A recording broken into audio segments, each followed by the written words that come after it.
Welcome to the Deaf Kid Show. Let's go. Hey, yo! Hey. Here it comes. Y'all ready? I don't think y'all ready.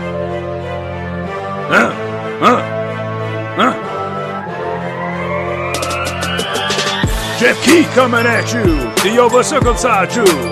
Travel the world telling jokes, eating eggs with no fucking yolks. Low-cal, SoCal, he pulls out the knife and he strips your gal. This is his podcast, maybe this one will last. Probably not the one that he's got. He's only half minor success. That's why he brought in D to the M to the X. He's finally about to blow. Welcome to the Jeff Key Show. What's up, everybody? I'm finally back and I'm doing a podcast. My kids are asleep and my wife is asleep, and it's time for me to have some alone time with my podcast friends. Hey guys, it's been weeks since I've been able to record a podcast. I was working on some boats, performing on some ships, comedy, and I don't have access. I can't use the internet to the full capacity when I'm on these ships. So I can't record podcasts, so I don't bring my equipment with me. It kind of sucks because it would be fun to just record podcasts all day, every day, and I could crank out like 5, 6, 7 while I'm gone for a week, but not the case. In the meantime, I have been doing something rather fun. I got a new phone, as I think I've told people, and so my new phone can do these cartoon emojis. They're called Memojis. That's the correct name for them, and I love them. You could just create your own, so I just create different characters, and I create some that I think look like celebrities that I can do decent impressions of. And I've been making videos and putting them on my Instagram, and I'm having so much fun doing it. And the thing that's funny about it is I know some people think this is so dumb, and I know other people think this is the funniest fucking thing. I love it. So I get the feedback of people who love it, and I also get the feedback of people who think I'm kind of dumb, my wife. But it's already kind of started to work out. I'm already getting some interest from certain people about doing different gigs that I wouldn't have gotten if I hadn't done these characters. So it's pretty funny because if you haven't checked out my Instagram, go to it. It's my name, at Jeff Keith, GeoffKeith. And I got a couple characters I do. I do like a super big Trump supporter guy, Old Man Ed, I call him. I do a big left-wing Women's March pussy hat wearing guy called Caleb, the coffee barista. And they kind of go at it. And then for some reason, I think it's one of my favorite movies is The Shawshank Redemption. So I just do a Morgan Freeman impression, and I talk about, I don't know if you guys have seen The Shawshank Redemption, which you should because it's a great movie. At the end, spoiler alert, take a 3-second pause. If you haven't seen it, don't listen, skip through this. Spoiler alert, ready? 1, 2, 3. All right, so at the end of the movie, Tim Robbins' character escapes Shawshank Penitentiary, and then Morgan Freeman's character, Red, finally gets approved for parole after getting denied for years and years and years. And they meet up on a beach in Zihuatanejo, Mexico, which is where the movie ends, right?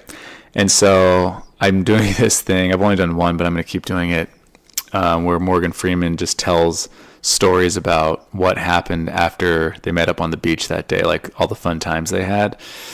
So I think that's pretty fun. And the thing that's really cool, Tim Robbins, the character who played Andy Dufresne in The Shawshank Redemption, the real Tim Robbins liked my post, and my post is ridiculously stupid. It's like Morgan Freeman going, when Andy and I met up, we fucked a lot of fat booty Latinas. Like, I talk just like dumb shit. So I love that the real Tim Robbins liked that.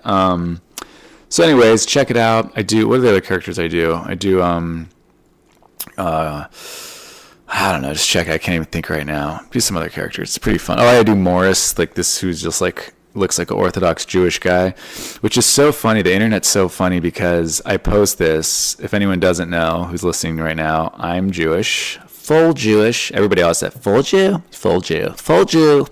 But people, when they see certain things, they just get triggered. Everybody on all sides. Some people on the right say the left gets triggered. People on the left say the right gets triggered. Everybody's just getting triggered, So I had Jewish people thinking I was making fun of Jews with this Morris character who got mad at me. And then I had other Jewish people who loved it because they got what I was doing. So pretty funny, pretty fun. I'm having a fun time doing it. So check that out. So, what was I going to say? Okay, so I write down little things I want to talk about on the podcast, and I have all these things written down. It sucks because I didn't get to talk about them when they happened. So I'm kind of a little bit at a loss. Like some of the things I jotted down, I'm like, what does that mean? So one thing I do want to point out, I did bitch pretty heavily when I was in Canada about Alaska Airlines because of how bad they treated me with they broke my bag and stuff fell out of my bag, and the customer service was like, oh, it's not our problem, like whatever, it's normal wear and tear. I'm like, normal wear and tear? You ripped open like the front pocket of my bag and everything. And so anyways, here's a little tip, guys. Always call customer service. Always ask them for a phone number. The people at the airport are always going to suck.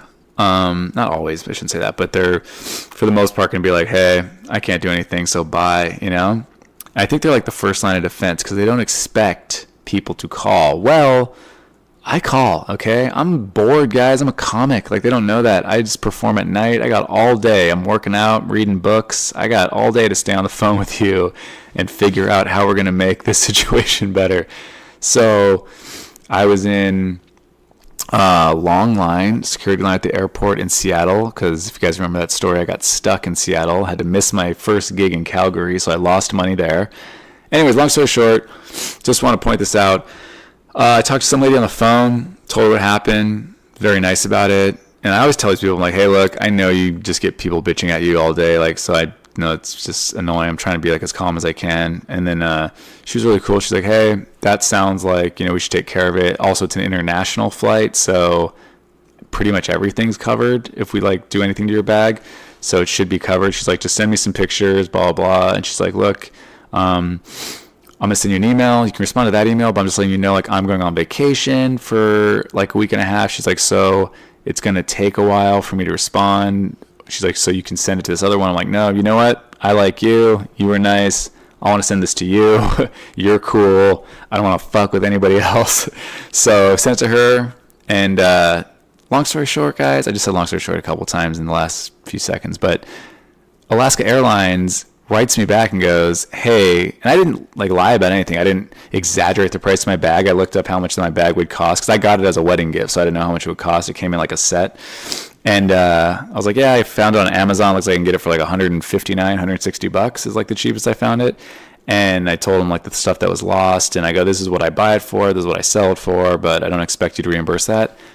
Guys, dude, bro, dude. Oh my God, bro, dude. They came back and they were like, we're sending you a check for $460, guys. I don't know what happened there. My hand hit something on the computer and got messed up. So Alaska Airlines coming through. I got to say, that was very unexpected and very cool of them. So all my bitching about them, I like to take that back. I feel it's only right to take that back. So I am taking it back. All right. Next topic. I want to talk about some serious stuff. Jussie Smollett. What's going on there, guys? Huh?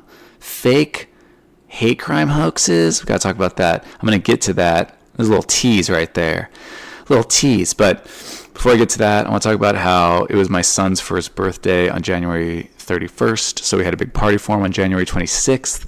And my wife said, hey, get his haircut. I want his haircut before his big party. So I was like, all right. Took him to get his haircut. Waiting forever. Barbershops, for some reason. It is when you guys, I know some of you guys have kids. It is a different story when you have kids. When you have a kid, it's a different story. When you have kids, plural, it's you have no time. My wife and I, Christy and I, got used to having one kid, and then boom, Levi showed up, and it's whoa, what's going on now? Now we have no time. When you put one kid down for a nap, the other one's awake, and they don't fall asleep at the same time. They're at different ages and all this stuff. So it's tough. So I squeeze in some time to take him to the barber. The barber is just like packed. They keep telling me like, oh, it's going to be like another 5-10 minutes. That was like an hour and a half later. This guy cannot get a haircut. So I was like, you know what? I'm just going to come back. I have other stuff to do today. And I told myself I can cut his hair. So I put my son in the little baby Bjorn thing, which if anyone doesn't have kids, like that little like harness thing you see where people just kind of plop their baby. It's like, so he's like hanging on your chest. So Levi, my son, is in that. And I just look in the mirror and I take the clippers I use to cut my dog's hair.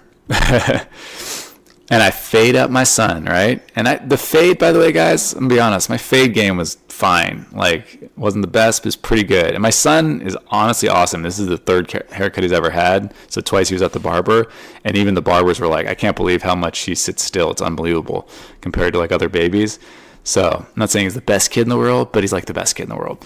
So anyways, I fade him up, and then I get to the top of his head. Now, guys, I'm like, ooh, what do I do here? Am I really going to try and test this? Do I really think I have these skills? Yes, I do. I can't just fade him up and then leave this weird mushroom thing going where he has like this big poof on top. So I take scissors. I think, honestly, I'm going to be honest, as I'm doing it, I think I'm doing a good job. I'm like, oh yeah, I'm getting this angle. I'm getting a little texturization going. Like, I've seen people cut my hair. I know what I'm doing a little bit, right? It's not going to be great, but it's going to be good. It's going to be okay. It's going to be It's going to be passable. I fucked up my son's hair like right before his big party. The front was all messed up. The angle I thought I was taking, I was not taking. The way I was clumping his hair together in my fingers just wasn't good.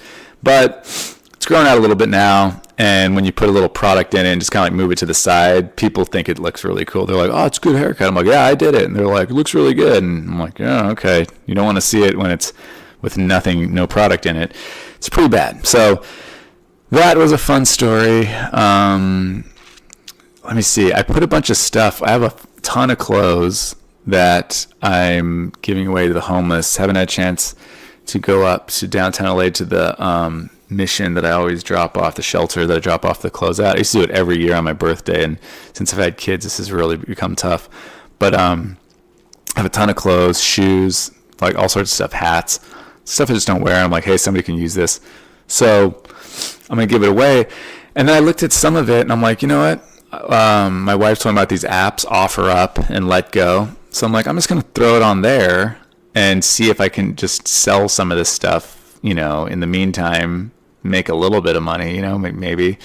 And this one guy immediately wanted to buy these boat shoes that I've had for a long time. They're in really good shape.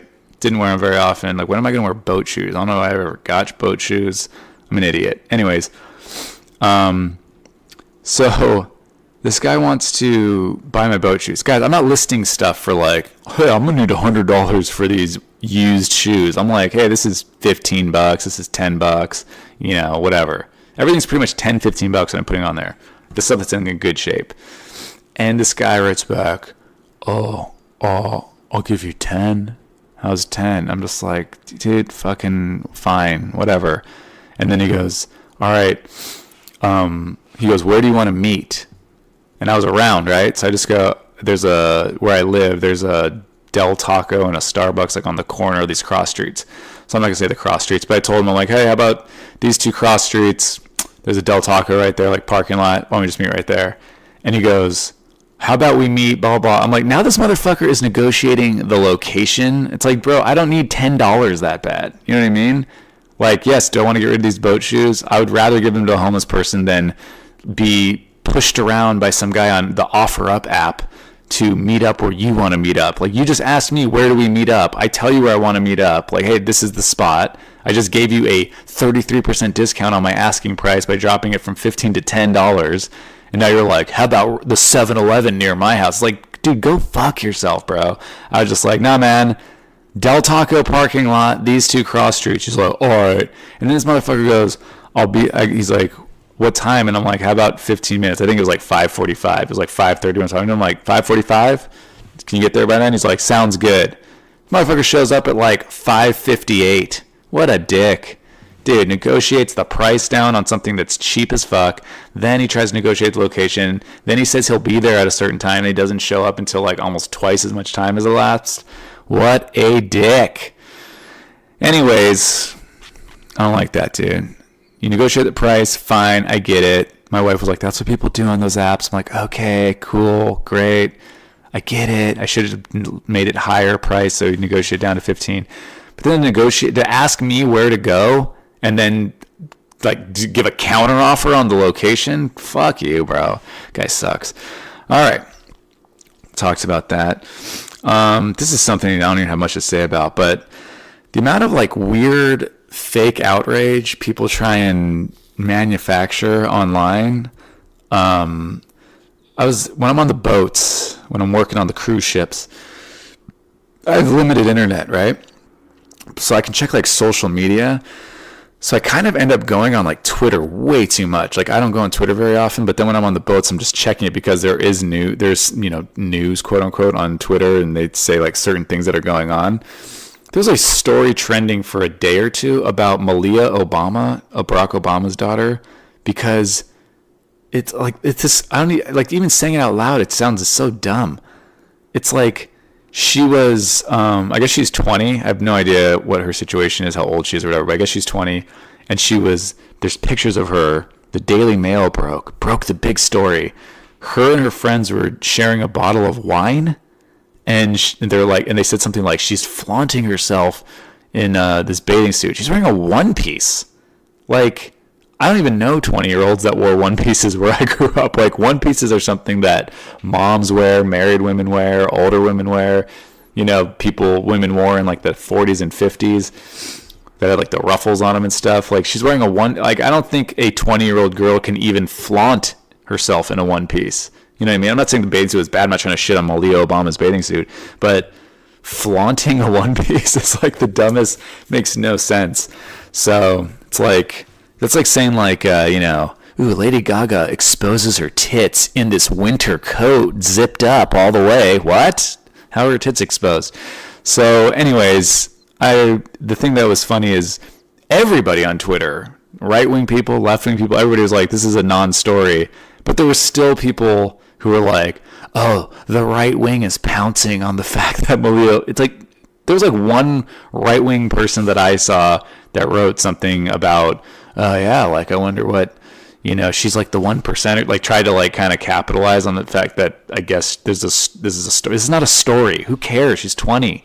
Like, who fucking cares? I don't care at all. You know what I mean? And also it's just like such a weird thing. When people, whoever the president is, whether it's a Republican, Democrat, whatever, independent, I don't think it's happened for a very long time, but they're kids, dude. It's like, fucking who cares? Especially if they're kids. Like, if their kids are adults, and like they're, I don't think it's always warranted, but when people take shots at like Ivanka Trump, like, okay, she's an adult and she's working in the administration. That's a little different. You could take shots at least at, they're part of the administration. But if they're kids, they're like, Bush's kids were like in college, I think, when he was president, like high school and college. Jenna and what's the other one's name? I don't know. But those Bush girls, I remember they were partying. I vaguely remember. I was younger back then, so I didn't really pay as much attention. I wasn't an old man paying attention to politics back then. But,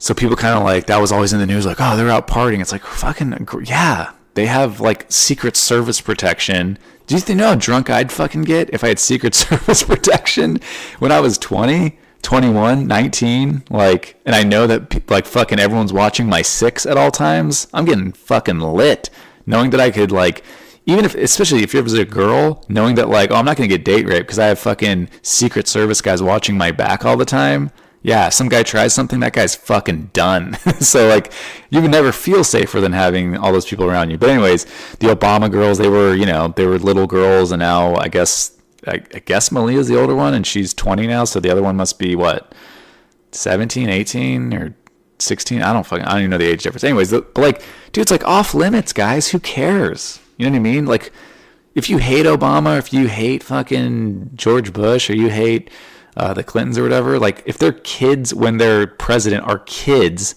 who cares? Like that is not a story. Like I don't really get how that's a story.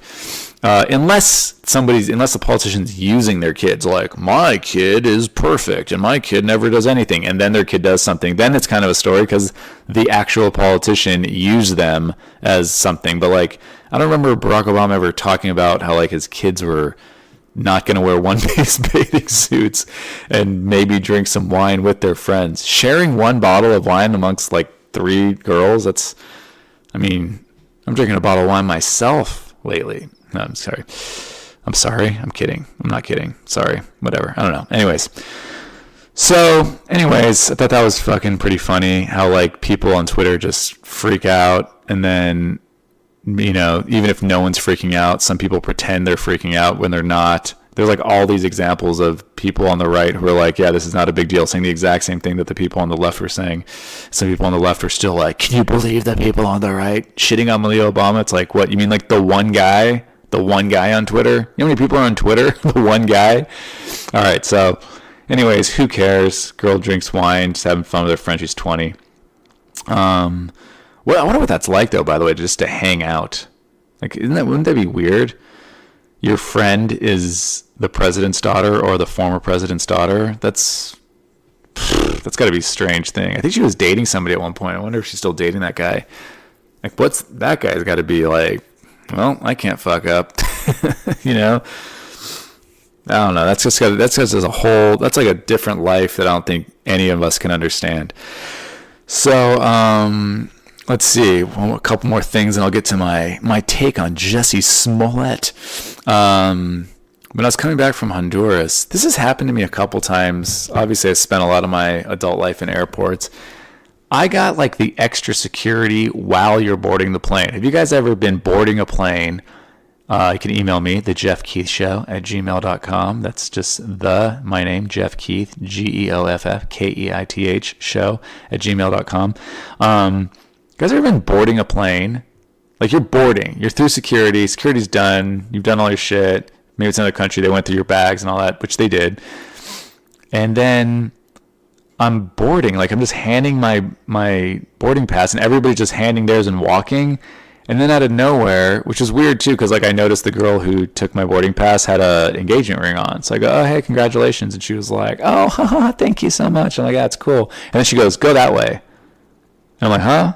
She sends me in a different direction. And in my head, I'm like, we just had a nice moment. I congratulated you on being engaged because I noticed your ring and you were all happy about it, because I'm sure you're really happy right now in life because you just got proposed to semi-recently, I'm guessing, because you're engaged but not married yet. So, okay, it should be a happy moment in your life. She goes, go over there. She sends me to like this second screening that nobody else is going through, right? So I go, okay. And I go up to this other girl and she's like, oh, like put your bags on the table. I'm like, all right. This lady goes through all my bags. Not like just unzips it and kind of like looks in, like was pulling my stuff out and like looking through it and just like touching shit, doing like that little swab thing to see if like, there's like bomb residue. And then like it took forever for them to even do that to my hands, and then she ends up like swiping me down, like swabbing me like all over my legs and everything after she's going through my shit. And here's the thing, I have this nice leather backpack that I bought that I spoiled myself when I was making okay money. I got this nice leather backpack, high quality, and sometimes it bothers me because it is high quality. The zipper kind of sticks a little bit, so I'm always like extra sensitive with it because I don't want to fuck up the zipper on this really nice backpack. This lady's like yanking it. And I go, oh, hey, do you want me to do it? And she's like waves me off like, you can't touch your stuff right now. It's like, let me just fucking help you with the zipper, lady. I thought this lady was going to break my expensive backpack, so I was pissed. I have a lot of whiny moments at airports, I'm noticing. So, anywho, goes through all my stuff. People are like boarding the plane. I end up being like one of the last people on the plane because everybody gets to board. Nobody else is being sent over. That's my point. And then the lady kept, as she's like patting me down and stuff, she's like talking to the other lady in Spanish, and they're like laughing, like not laughing, not like ha ha ha, like grabbing their stomachs, falling over laughing, but like giggling. I'm like, what the fuck is happening right now? Like, why did I get singled out for this? Because I told that girl congratulations.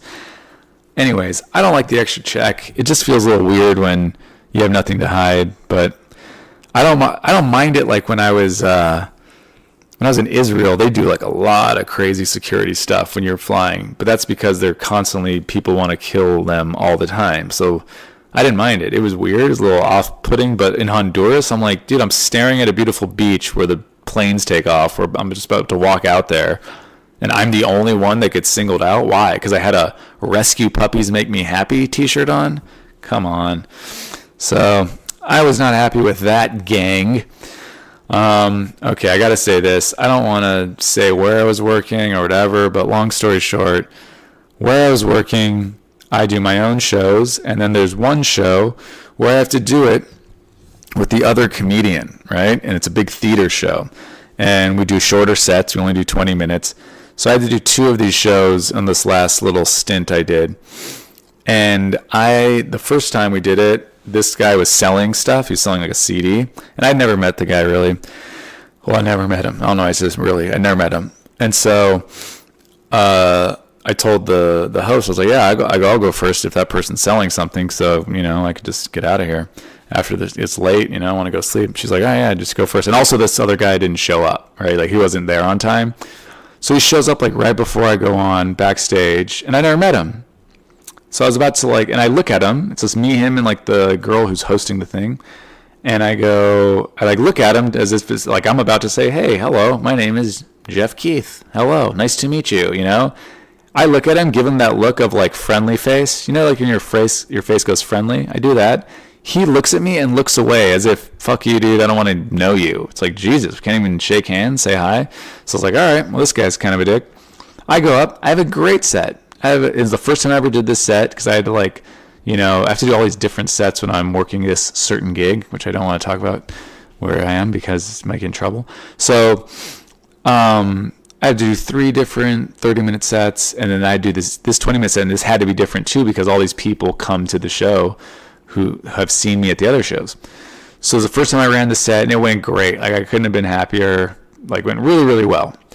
And then a few days later, we have to do the show again, right? I show up, and the host girl goes, oh, he said he's going first this time. And in my head right away, I was like, why would he want to go first when last time it worked out fine? And he's selling stuff. Again, like he's selling stuff, so he is definitely going to stick around after. I am not selling stuff, so why does he want to go first? And I'm like, this guy has nefarious reasons for wanting to go first. I know this. I've been in this business a long time. I know how people are. There's a lot of shitty people, right? So this guy goes up there. He's doing he knows that my set is like, hey, my kids, my grandma, right? Like that's the set I do at this show.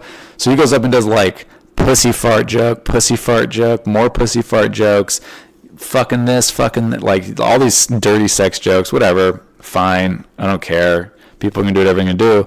I have dirty jokes too. I just thought it was funny that he demanded to go first, knowing that it's following all that is makes it more difficult. So this guy clearly doesn't care about the audience.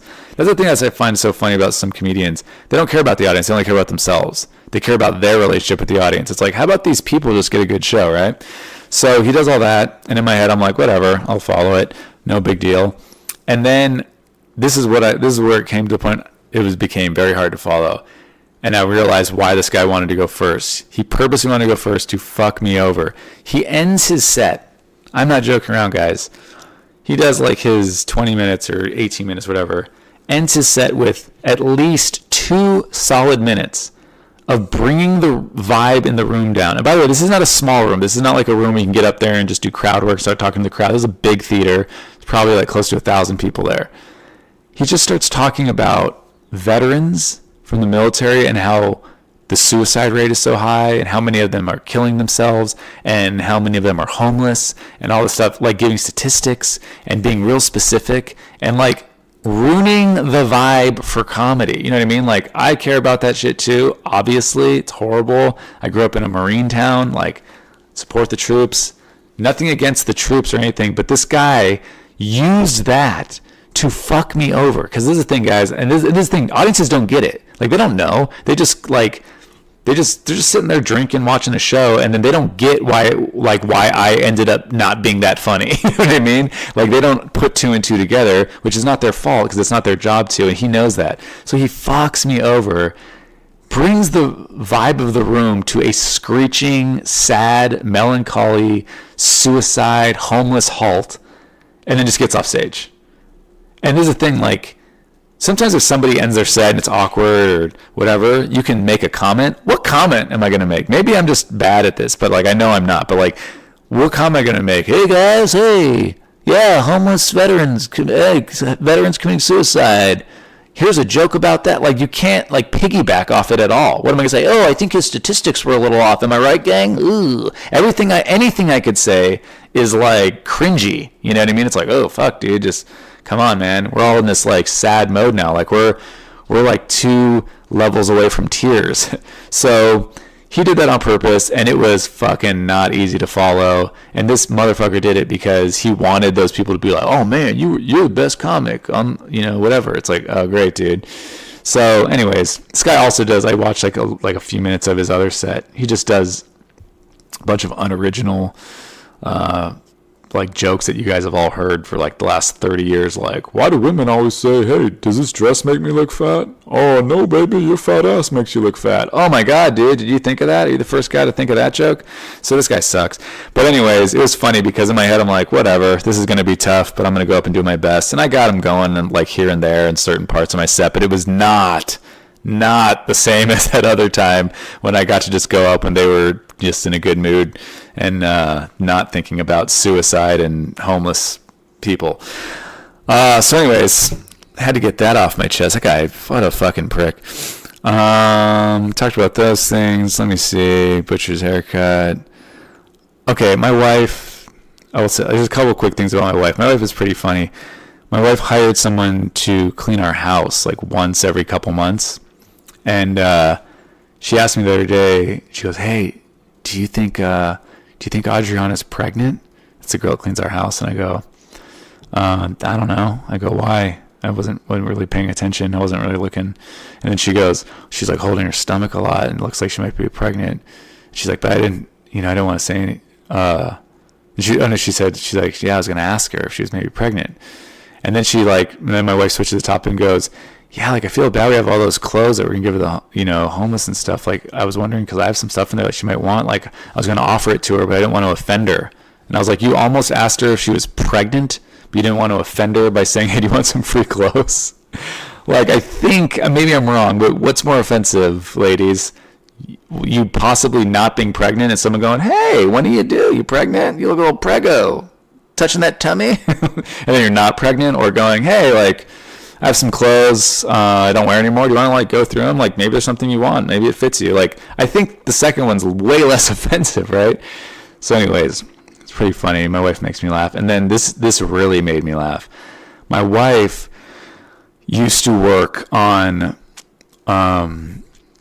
she used to be a teacher. So she worked Monday through Friday, and then my wife has her own company where she teaches cheerleading, coaches cheerleading at different schools privately. It's my wife's company. Pretty cool. So ever since we had our daughter, and now we have 2 kids, but ever since we had our daughter, she couldn't work 5 days a week. So she only does her cheerleading thing. And she makes more money doing that anyways, and she kind of consolidated the schools she goes to into like 2 or 3 days. So she would only work Tuesday, Wednesday, Thursday instead of Monday through Friday. So, and she doesn't work like, all morning like she used to and all that. So this is the thing. I'm scatterbrained. I have a lot going through my head. My wife tells me a while ago, she's like, oh, like I don't work Tuesdays anymore. I moved that class to like Wednesday or whatever. And so of course I'm like, yeah, okay. So a couple weeks ago, Tuesday rolls around. And this is the thing, guys. I wake up. On days I know my wife has to work and I'm watching the kids, like I wake up as early as I can to see if maybe I can go to the gym and like work out, or maybe at least like get some stuff in, like, brush my teeth, do some like core exercises or something in the house, do some meditation, whatever, do something before the kids wake up, because at that point it's game over. Anyone with kids knows that, like, you don't have time at all. Like you don't get to just have time. So I wake up and I get some stuff done. I think I went downstairs, I did the dishes, I did some stuff, whatever, meditate and all that. And I go, hey babe, she didn't seem to be in a rush. And I go, hey, like, do I have time to blah, blah, blah? And she's like, yeah. She's like, no, that's cool. So I'm like, all right, thanks. I really appreciate it, And then I even said to her at one point, like, you don't seem to be in that big of a rush. And in my head, I'm like, what time does she work on this day? Like, I thought she usually leaves by like 8, 7:30, 8. Maybe 8:30. Like, am I wrong? Like, does she leave at 9? Like, I don't know what's going on here. I know she only teaches one class on Wednesday, but what's going on? And so anyways, long story short, my wife leaves, comes back. My mom, I think, came over that day to like kind of help out the kids a little bit. My wife comes back around like 1 o'clock or whatever. And then we go to lunch. Sometimes on Tuesdays, if my mom comes up and watches, my wife and I will go like have lunch. And we have like kind of like a mini, just some time to ourselves, like a little mini date. Maybe we'll go see a movie, but usually we don't have time. And we're eating lunch, and I'm talking about my career and stuff to my wife, and I go, "Oh, babe," I go, "I'm sorry." I go, "How was work today?" And she just starts laughing, and I go, "What?" I go, "What are you laughing?" I go, "What happened? Did I miss something?" And she goes, "You don't listen." She's like, "I told you weeks ago, like I don't work on Tuesdays anymore." And I was like, "What?" And I just started smiling and go, "Wait, where did you go?" She's like, "Oh, I went to Target and I went to Starbucks," and I was like, just like having some me time. I go, "What?" I go, "So I could have gone to the gym? Like, I asked you if I could go to the gym." She's like just laughing. She thinks it's the funniest thing in the world. That like I kind of deserved it though, because I did forget that she doesn't work Tuesdays anymore, and she just went and did her thing. She was like, "I was thinking about getting my nails done." She's like, "I'm just gonna do this every Tuesday. You'll probably just keep forgetting." So there you go. My wife makes me laugh. Here's a couple of notes I wrote down. I don't even know what I was talking about. My dad talking about my mom's colonoscopy at dinner. I don't remember the details of that. I kind of remember this. A contractor called me for whenever I get courtesy calls, if I pick up, I don't know why they call them courtesy calls. If I ever get those calls where people are trying to sell you something, this guy called me. He's trying to sell me something. He wanted to know if I needed any like additions to my house or any work on my house. So I was like, "Oh yeah, man." I think I was down at my parents, my family, and I was on speakerphone. I'm like, "Yeah, dude. I'm so glad you called actually, because I'm looking into putting a safe room into my house because I just saw that movie, The Purge, and I think that like that could come up. That could be a real thing. So I really need a safe room, just a place where me and my family could be safe." And the guy was like, "Hey man, like don't be fucking with me, man." And I'm like, "What?" I go, "No, man." I go, "I'm serious. I need a safe room at my house." I go, "Do you guys do that? Or like, how much would that cost? Because I don't know how much that would cost." He's like, look, I'd do that, but like, I just feel like you're fucking with me. And I just go, "I don't know why you keep saying that. All I'm asking is for a quote on a safe room for my house." And he was like, "I do that, but like I could do that, like I build that, but like man, like I'm trying to hustle, like I'm trying to like whatever, and I just feel like you're wasting my time." I'm like, "I'm wasting your time?" I go, "You called me, dude. How much does a safe room cost?" And the guy just kept saying that I was like wasting his time, never gave me a quote. I'm like, "Dude, do you want to build my safe room or not, man? This purge might be happening."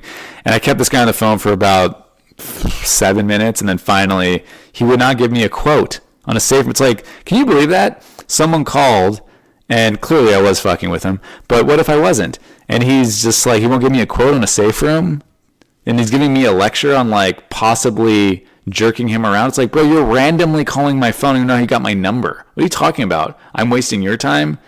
You're like, I mean, most people just hang up on you, right?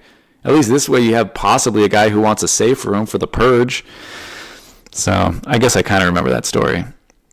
Oh, okay. This is the last time I remember. When I was in Calgary, and we'll get to Jussie Smollett. When I was in Calgary, the last night, the owner of the club was like, "Hey, the comic that's coming in to fill in next week." They actually asked me to stay another week. I'm like, "I can't do it." But the comic that we got to fill in, you know what? Oh, excuse me, guys. Oh, yawn. He goes, he's coming in like the night before because he doesn't want to miss his flight. So is it cool? Because they put you up at like a apartment in downtown Calgary. He goes, "Is it cool if he comes over and just like sleeps on the couch?" Because I was leaving the next morning, and it's like one of those things where it's like, do I want to spend the fucking night with some guy I don't know? No, not at all. But like obviously I like the club and I like the owner, I have a good relationship, so of course I said yes. So just to mess with my wife, I was like telling her about it, and then I just threw in that it was a female comic, and then I just Googled like Canadian female comics, and I just found somebody who looked like kind of cute. And I'm like, yeah. I go, this is ridiculous, right? Like, what was I supposed to say? Like, I said yes because, like, you know, obviously I really like Jack and everything. He's always been good to me. I go, but this is bullshit. Like, some fucking random chick is just going to, like, sleep in my apartment tonight? And Christy was so pissed. She fucked with me on that Tuesday thing, right? But I fucked with her so good on this. She was like, that's ridiculous. You better tell him no. And I'm like, babe, like, they're always good to me. They work me every year. Like, you know, blah, blah, blah. Like, I can't, you know, like, what am I supposed to say? And I go, I don't even know who this chick is. I never even heard of her. But, like, I sent my wife the picture. And I don't even know who I found. The girl I found wasn't even, like, a stand-up comedian. I think she does, like, I don't know. I didn't even look into it. But it looked like she did, like, sketch comedy. Or maybe she was just, like, a comedic actress or something in Canada. I don't know. But it is so funny. And then the funniest part was my wife getting all pissed off. And then when I finally told her, like, babe, I'm messing with you. It's some guy named whatever the guy's name was. I can't remember now.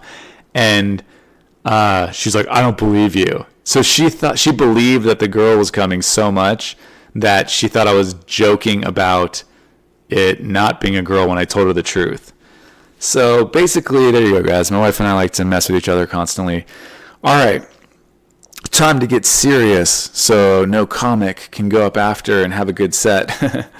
This whole thing with this Jussie Smollett guy who's an actor in Empire, if anyone doesn't know, I'm sure you guys all know.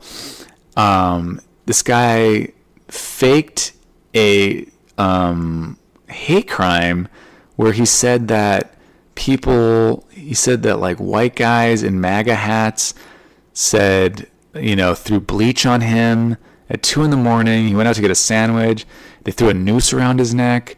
And they called him the F word for gay people and the N word. And okay, this is the thing. This guy's story never really made sense. Like, that's the thing. Like, of course there's hate crimes. Of course they're horrible. Any hate crime against anybody, whether it's a hate crime against a black person because they're black, or an Asian person because they're Asian, or a Jewish person because they're Jewish, or whatever, a white person because they're white, like anything, they're all horrible, right? Just committing a crime against somebody because of their race or religion or whatever, or sexual preference, horrible. So, but his story didn't make sense because he said they threw bleach on him, and bleach, from what I understand, like, would freeze at a temperature much higher than what it was in Chicago that night, which was negative 20 degrees. So you can't really even throw bleach on somebody. Also, the idea that in Chicago there's a bunch of, like, you know, Donald Trump supporters who would even yell, "This is MAGA country." That was the other thing. They said, "This is MAGA country" when they did it. Like, what? That's like if I said I was on the south side of Chicago, which is predominantly black, and I was like walking around, and these two guys in Klan outfits jumped me and said, "Hey, that's that Jewish comedian from, you know, that MTV show," like just something like not believable. You know what I mean? Like, what? Like, people be like, what? There's guys in Klan outfits in the south side of Chicago. So this guy's saying that like Trump supporters yelled, "This is MAGA country," and they recognize him. They said that's the F word from Empire or whatever. So they watch Empire, which is what? Like, do you guys really think a bunch of guys that wear Make America Great Again hats and commit a hate crime are fans of the show Empire, where they're recognizing actors from the show? So guy's story never really made sense. He held on to his sandwich the whole time. Like, there was video footage of him walking back into his building, calmly, by the way, holding his Subway sandwich. His manager said he was on the phone with them the whole time and heard, yeah, they said this is MAGA country. So that means, and then Jussie Smollett said he fought back. So he fought back while holding a cell phone and a Subway sandwich. The sandwich never got damaged. He kept the noose around his neck the whole time. Like, he called the police like 40 or 45 minutes after it supposedly happened, and he still had the noose around his neck. Like, what? Like, none of this really made sense. So when it first happened, a lot of people were like, and it's not even like, you know, right-wing people only. Like, I saw people all over Twitter, like a bunch of people who were clearly not right-wing people, saying like, oh, this is some bullshit, this guy's lying, blah, blah, blah, blah. And then so like, but the media was just like, yeah, like this is horrible, so horrible. And then all these like politicians were like, this is horrible. This happens in America. This like Trump did, this is Trump's fault. And then like Ellen Page went on Stephen Colbert's show and she's like, of course this happens. It's Mike Pence's fault. And all this stuff. And what do you think's going to happen when you hate people so much? Like what happened to Jussie Smollett? Ellen Page is like at near tears. It's like, what the fuck is happening? Like if it was a believable story, I'd believe it. Like when I first heard it, I'm like, oh, this like, I don't know, I don't watch Empire, but when I first heard that like a gay black guy got attacked, and like a hate crime, I'm like, oh, it's terrible. And then when I heard the first parts of the story, I'm like, that doesn't sound like it happened. Like, you know what I mean? Like, not because I know who this guy is and I don't like him or whatever. Like, I didn't vote for Trump. You know what I mean? Like, I don't have any stake in this game. It's so late. I don't have any, whatever. I don't have any fucking agenda in this whole thing, right? And I was just like, that just doesn't sound like a thing. Like the story sounds very fake on so many levels.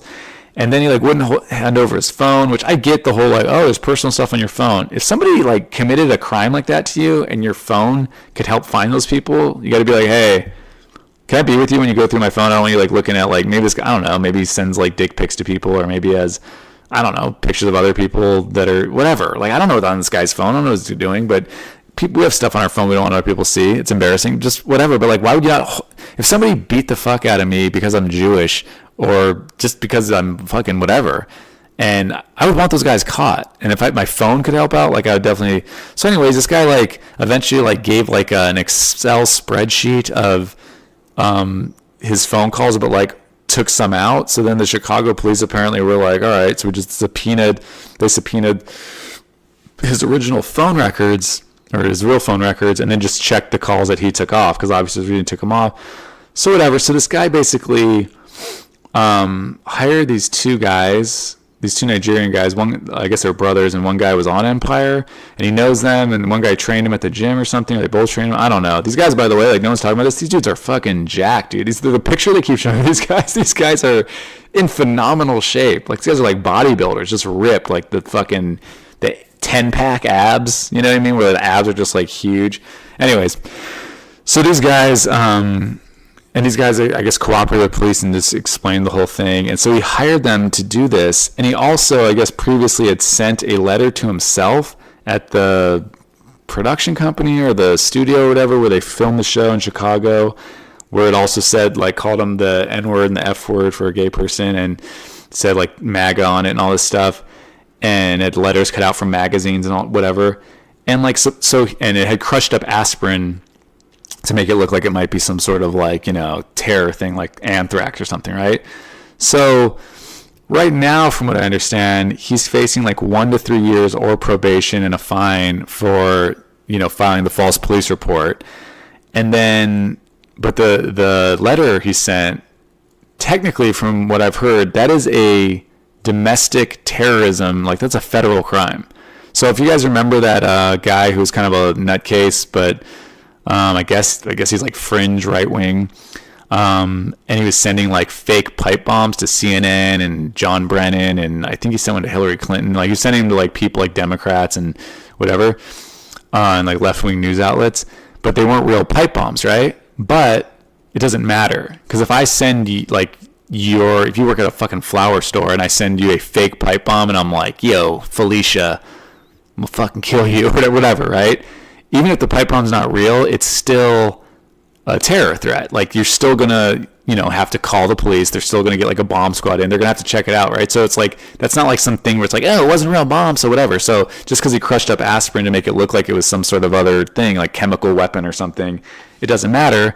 It's still what he did is the exact same thing under the penal code as that crazy dude in the van who is sending fake pipe bombs to Democrats. So, and news organizations. So, I mean, dude, this is the thing. Like, some people are on the news saying like, oh, like he's just a troubled guy, and like hopefully like he learned his lesson. It's like, dude, fuck that.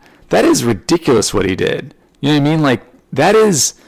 It's I heard some people saying like it's racist because he lied and said they were white guys and everything.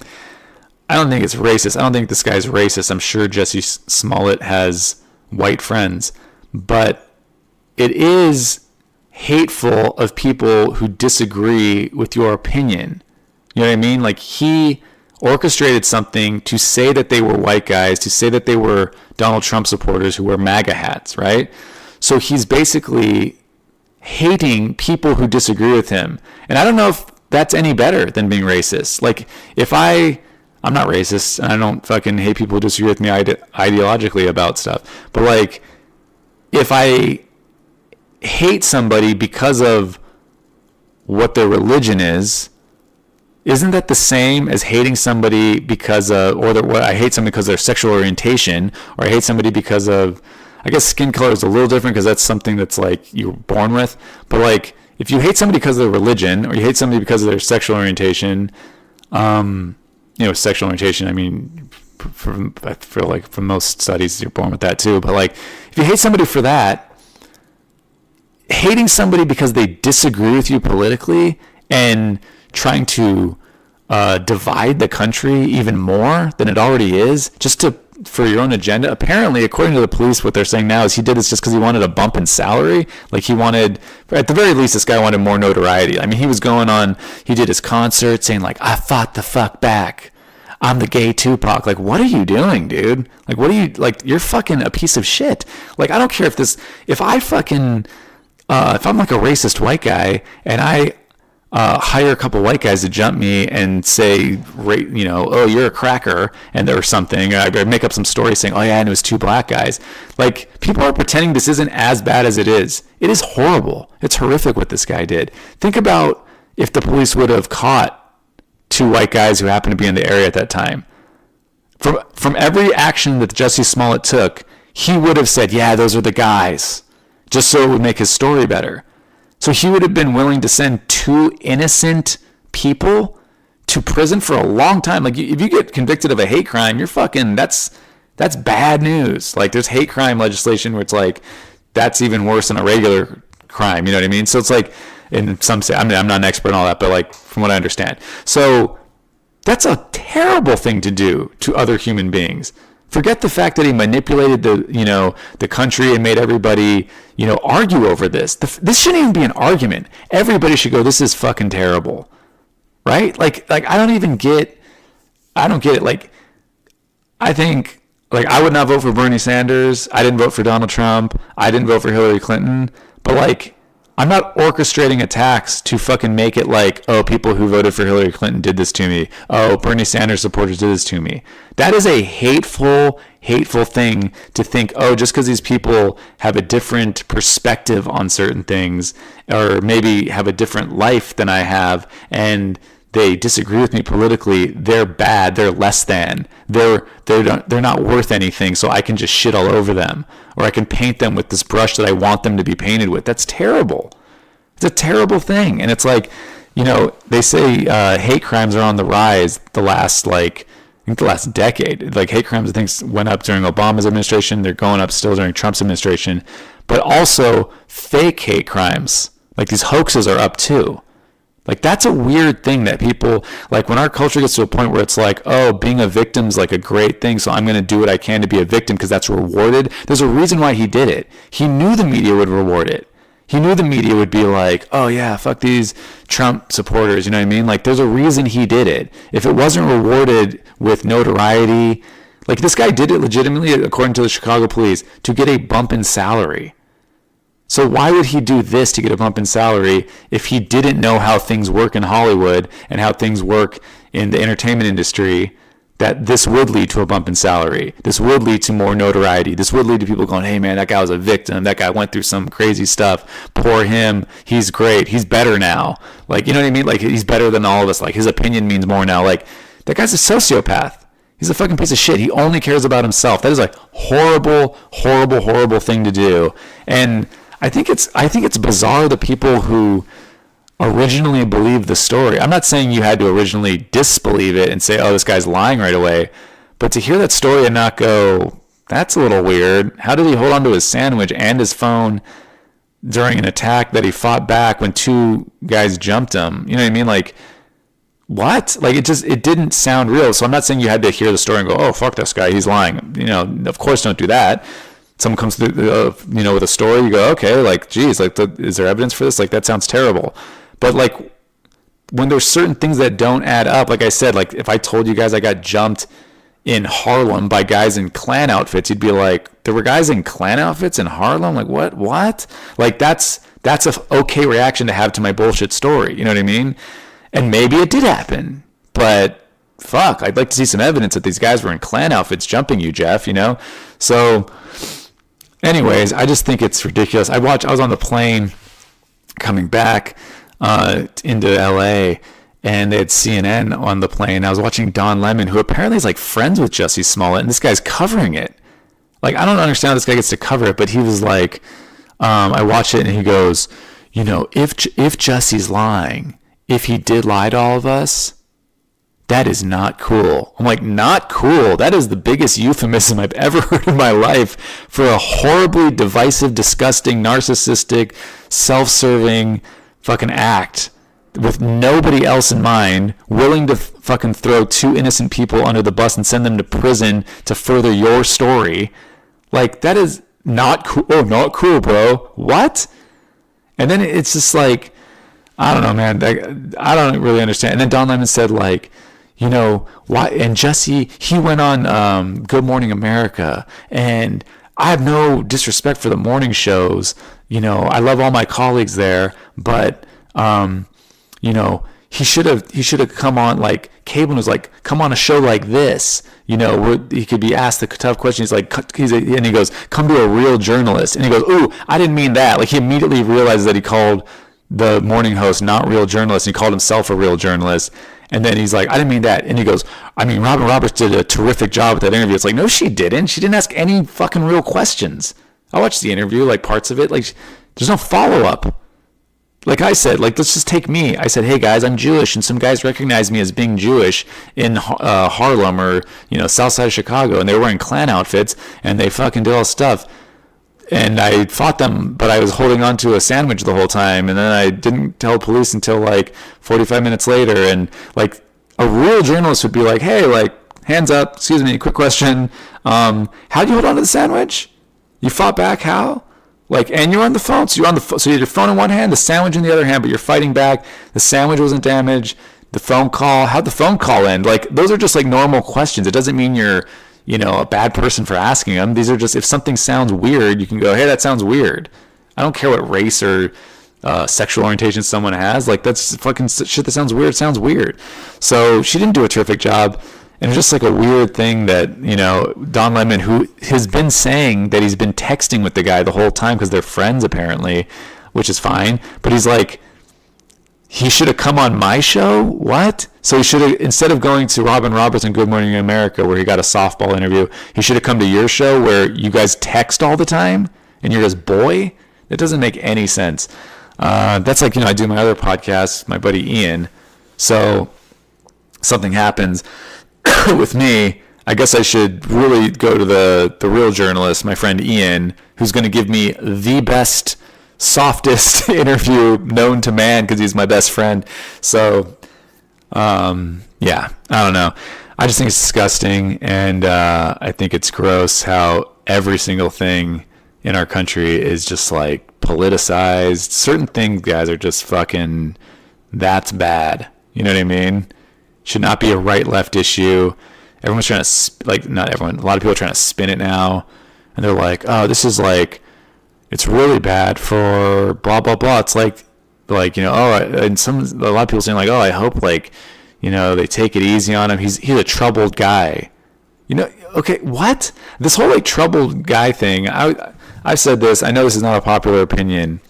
I think, now that I'm older, and I have kids and I've lived longer, the death penalty as it is now, I don't think is very good because from what I understand, again, I always say that because I'm not an expert on all this stuff, but like from what I understand, people who get the death penalty, they're sentenced to it, they just, they kind of appeal and they're just kind of, it ends up costing the states or whatever more money to keep them on death row than if they would have just gotten life in prison. Okay.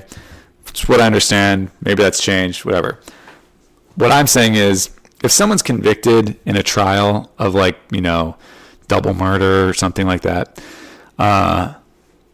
then I'm not saying that person, maybe we shouldn't give the death penalty, because there have been people wrongly convicted, which, by the way, I think about that periodically. That is, can you imagine being wrongly convicted of a terrible crime? Like, you did not do it, and you go to prison for like fucking 18 years or 30 years or the rest of your life, and you just die in prison.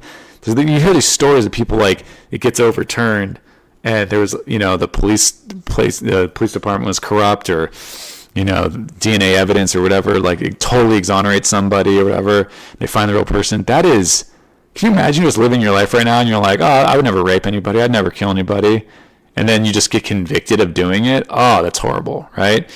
But my point is, people like that kid Dylan Roof, who shot up that church in Charleston, which I've been to, by the way. I went there afterwards. I was in Charleston, so I made it a point to stop by, and it's fucking just eerie being outside that place. It's a nice little street in Charleston, so pretty, South Carolina, and this fucking son of a bitch dude goes in there and just shoots people while they're trying to pray. So, like, that guy, just kill him. Like, I know that's not popular. Just kill that guy. The guy that shot up the movie theater in Aurora, Colorado, kill him.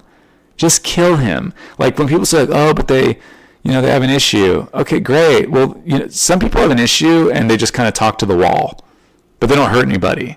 And some people have an issue where they shoot up a fucking church where people are just trying to pray because they hate black people, right? Well, I don't care what that guy's issue is. Kill that guy. Just don't put him in prison. Don't feed him 3 meals a day. Don't, like, spend money on his bed and cleaning his sheets and all that shit. Just fucking get rid of that guy. Like, when you have a rotten egg, if you buy a batch of eggs and there's one that's rotten, you just sit there and try and nurture it back to fucking being an edible egg? No, you just fucking throw it in the trash.